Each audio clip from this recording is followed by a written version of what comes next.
If your Samsung Galaxy Book Flex is showing a blue screen, this guide explains practical troubleshooting methods to fix Windows blue screen of death errors and restore your laptop's functionality. So whether you're performing updates, you're getting an IRQR not less or equal message, K-mode exception not handled, kernel data in-page error, a lot of errors pertain to this problem, and we're going to go ahead and jump into what should hopefully be a pretty straightforward process, guys, and we're going to go ahead and jump right into it.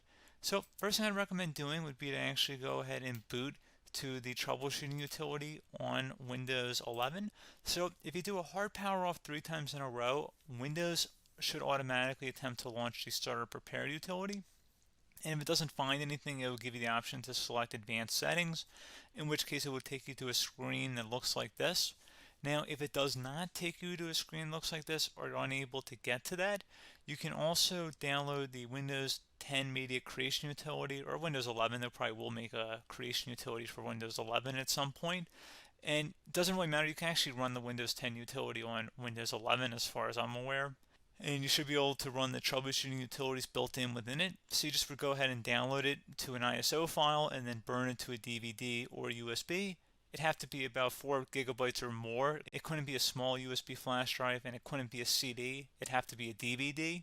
And then you'd boot your computer from it. So depending on the computer manufacturer, you'd have to tap a different key on your keyboard in order to launch that menu, in order to select what boot drive you want to go off of. So it could be anything between the escape key, F2, F8, F12, for example, and those are the function keys on the top of your keyboard.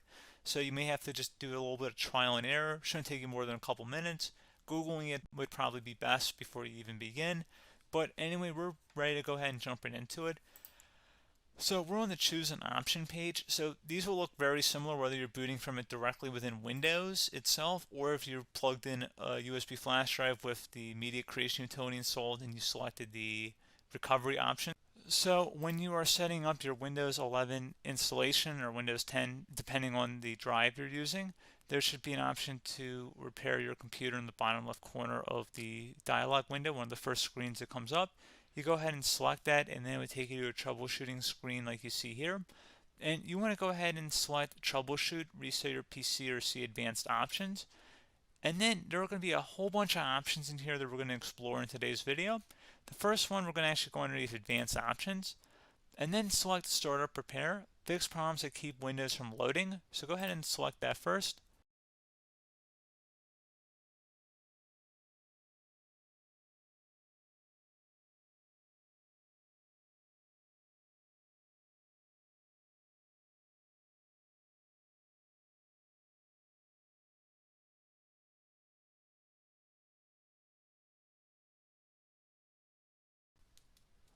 Okay, so you can see it could not repair our PC. That was our first option we could try. Something else, if we go back into advanced options here and then select troubleshoot, we're going to go underneath advanced options again. You can go ahead and actually access safe mode by selecting startup settings. And then if you select the restart button, you have the option on the screen select safe mode with networking, which will give you a key on the screen. It'll tell you which key to press to enter that. I believe it's the F7 key. It'll do that for you. I'm not going to go over that in today's tutorial because I don't really want to go into safe mode, but you're more than welcome to attempt that by going into here and then selecting restart. Again, it'll launch another screen. It'll say what key do you want to press, and it'll give you like 7 or 8 different options, and you want to select safe mode with networking. There's also an option for a command prompt too, but that's going to be something we're going to cover later in this video, and we don't even have to go through that in order to access it. So that's why I'm not going to really push for that, because unless you know exactly what's causing the problem, you probably don't need to go into safe mode. Unless you're trying to recover files, in which case then you definitely can go into safe mode, but we're trying to actually recover our computer here. So I hope that makes sense. Something else we can also try here as well would be to uninstall updates, remove recently installed quality or feature updates from Windows. So if you go ahead and select that, you can uninstall the latest quality updates, which generally is the more day-to-day updates. Feature updates are the less regularly released ones, like the big ones. I would equate it to service packs in like Windows 7 and Windows Vista and Windows XP. So larger updates that occur once or twice a year at most. And the quality updates are more just a regular update. So probably obviously depend. It'll take longer if you're going to try and uninstall the latest feature update versus quality update, and maybe you don't need to go back that far. So just giving you guys a couple of pointers with that. Something else you can also look at here, and we're going to jump into the command prompt in a little bit, but you can select System Restore, which will use a restore point recorded on your PC to restore Windows. And this is something I would highly recommend here, guys. So select Next. Assuming you have a restore point saved on your computer, you go ahead and select the most recently created one, and you'll select Next, and then you'll select the drive. You shouldn't actually have to select the drive. You can scan for affected programs, but we're going to keep it all default here, and then we're going to select Finish. So once started, System Restore cannot be interrupted. Do you want to continue? I think we're going to select yes. I don't think we have anything better to do on our computer right now, so just give it a moment here to initialize. It will take a couple minutes to run, obviously depending on how large your hard drive is and how much is saved on the System Restore point. So just give it a couple minutes here.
Okay, so you can see System Restore completed successfully.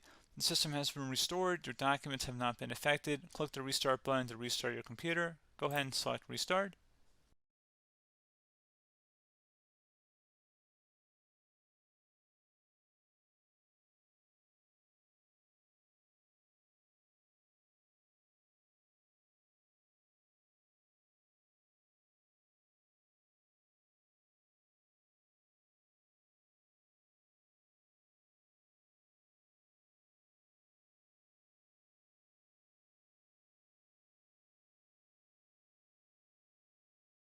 Okay, so you can see the system has been restored successfully.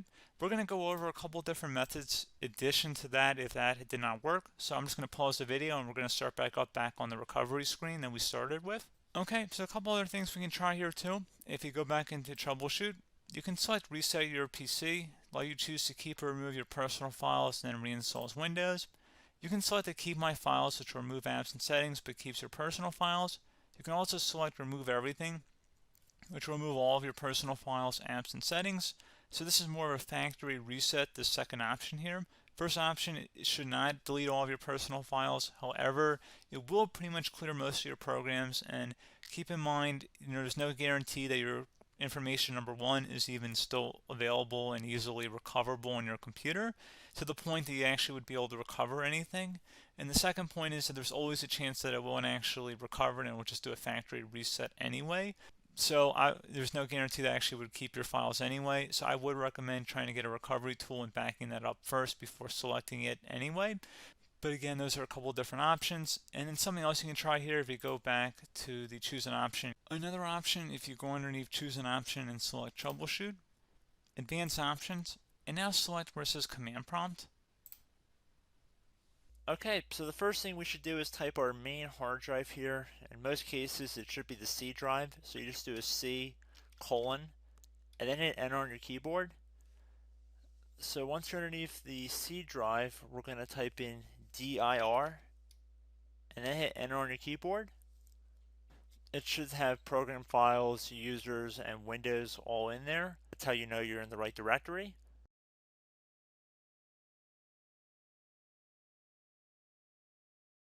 In some cases, it might be the D drive as well, so just keep that in mind.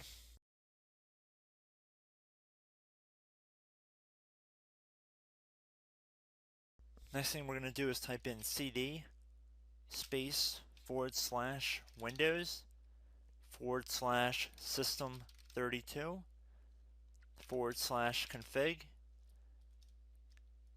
and then you're going to hit enter on your keyboard.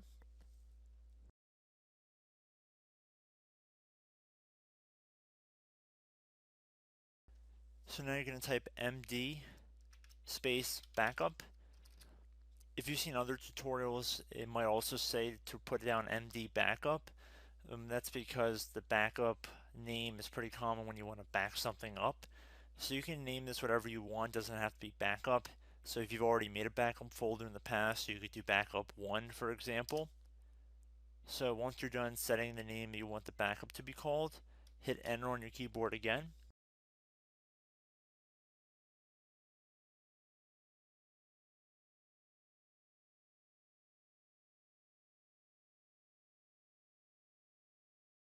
At this point you want to type copy, C-O-P-Y, space, then you want to do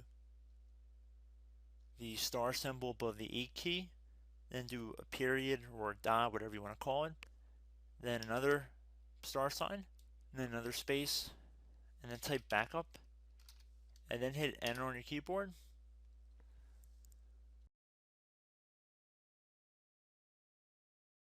Now you want to type cd reg back, REG BACK, and then hit enter on your keyboard. So now that we are under the reg back, so now you want to type dir again, and then hit enter.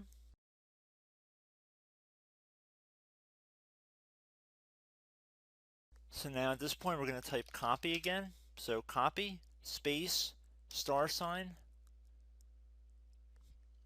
dot, another star sign, space, and then 2 dots. So we're going to type copy, space, star sign, dot, sign, star sign, dot, dot, and then hit enter on your keyboard again. So for overwrite, you want to overwrite all. So type A on your keyboard, so capital A, and then hit enter on your keyboard.